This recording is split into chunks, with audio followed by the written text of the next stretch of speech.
We've had a bit of an issue here with our airbags on our suspension failing. And so we are riding low.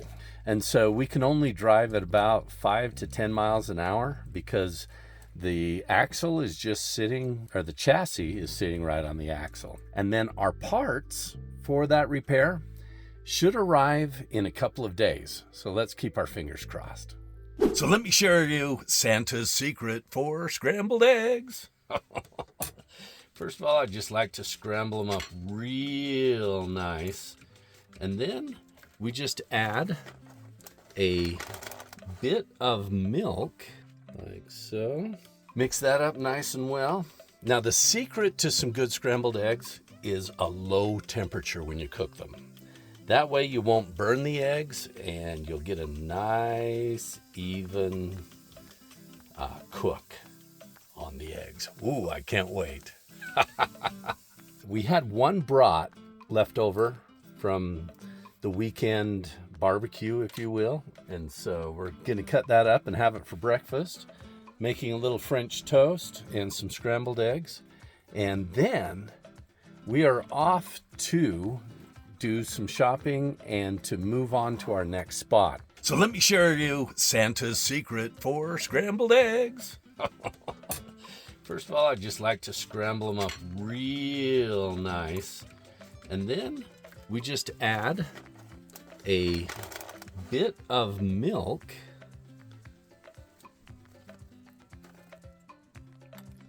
like so.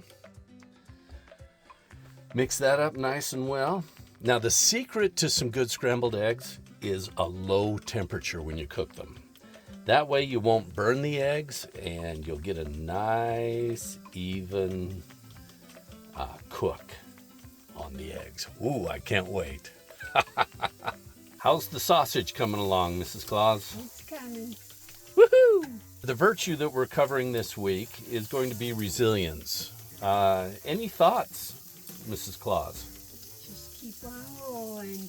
You know, one of the fun things was here at the campground that we've been kind of stranded at while we are waiting for our parts. We met a fellow camper and told him about what was happening with us.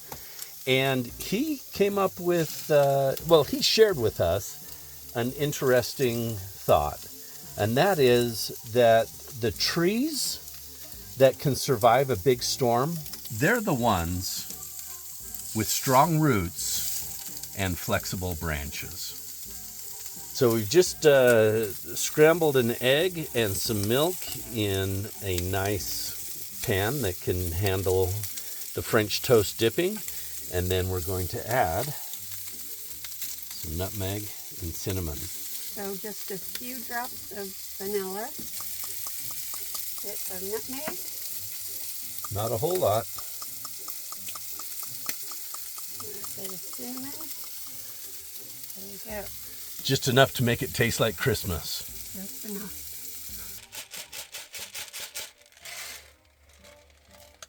Mrs. Claus likes a lot of pepper.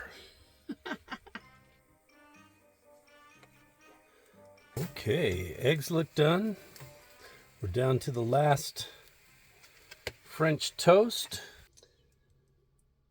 Amen. It's always a good idea to be thankful and give some gratitude at every meal.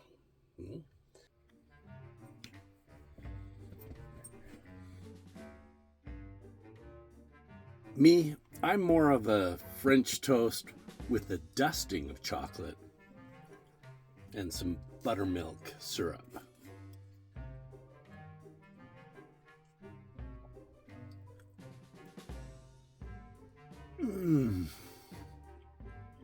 We're now set and ready to go on to our next destination. It's been a good thing to be at this campground because it had full hookups, water, and power. So our batteries are 100% charged, our water is 100% full, and we're just going to stop over here at the dump station and empty our gray and black tanks. Oh, and did I mention that our airbag's blue? Just like we like our eggs, we're driving low and slow We hope to get that fixed soon. Okay, let's get these tanks dumped.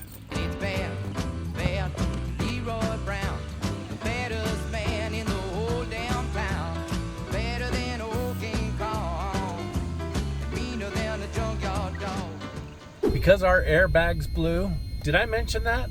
We can only go about 5 to 10 miles an hour, and we have about 10 miles to our destination. And the best part is that the alarm is going off, letting us know that our airbags are not working. Thank you.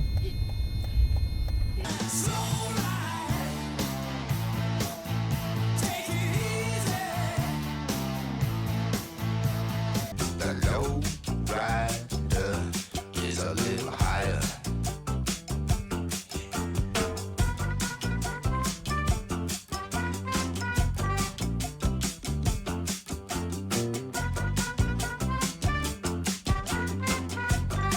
We had a successful time at Walmart. Now we're just pulling up to our curb and turf site where we're going to spend the next few nights waiting for the parts to arrive so that we can get repaired. But what a beautiful place. Check it out.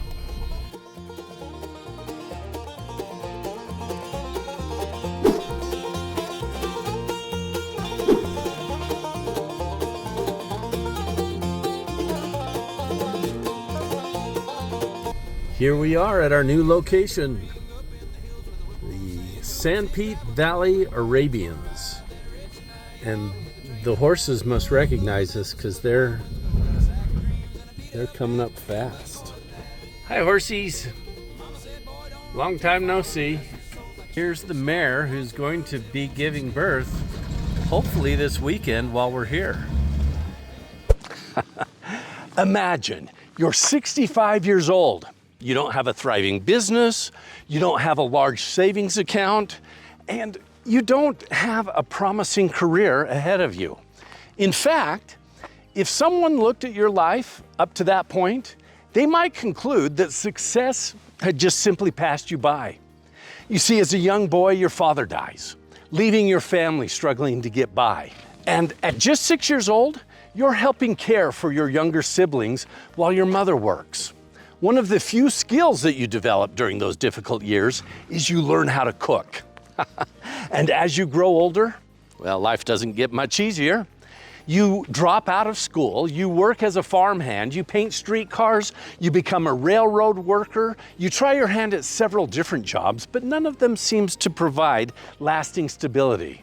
So you enlist in the Army, but that only lasts a brief while. You study law and begin building a legal career only to see it collapse after a courtroom dispute with a client. Just when it appears you've found a path forward, the doors close. So you try something else, and then something else. Insurance salesman, tire salesman, ferry boat operator, service station owner.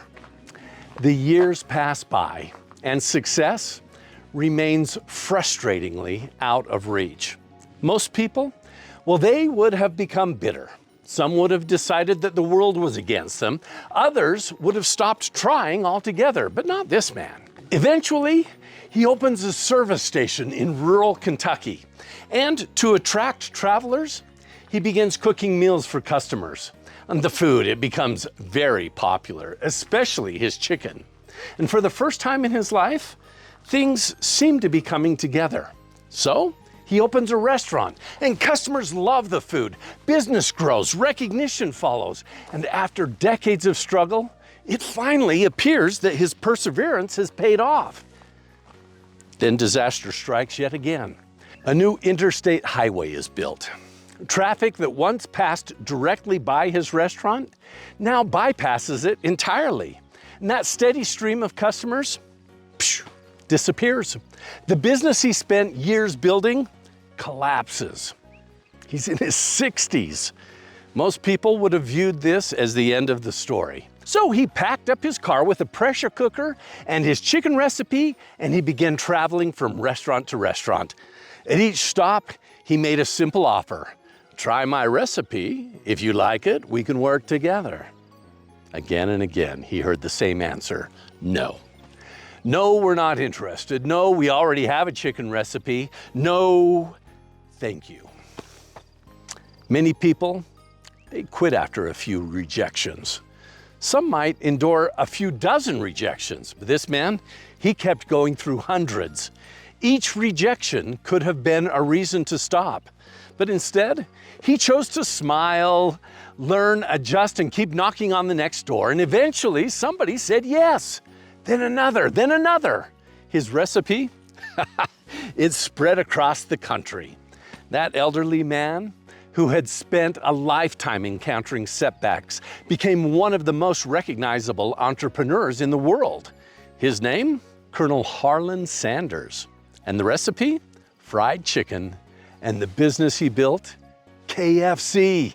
Today, millions recognize his face on signs and restaurant windows. What many don't realize is that behind that familiar smile was a lifetime of failures, disappointments, detours, and closed doors. Resilience is choosing to keep moving forward when life doesn't go according to plan.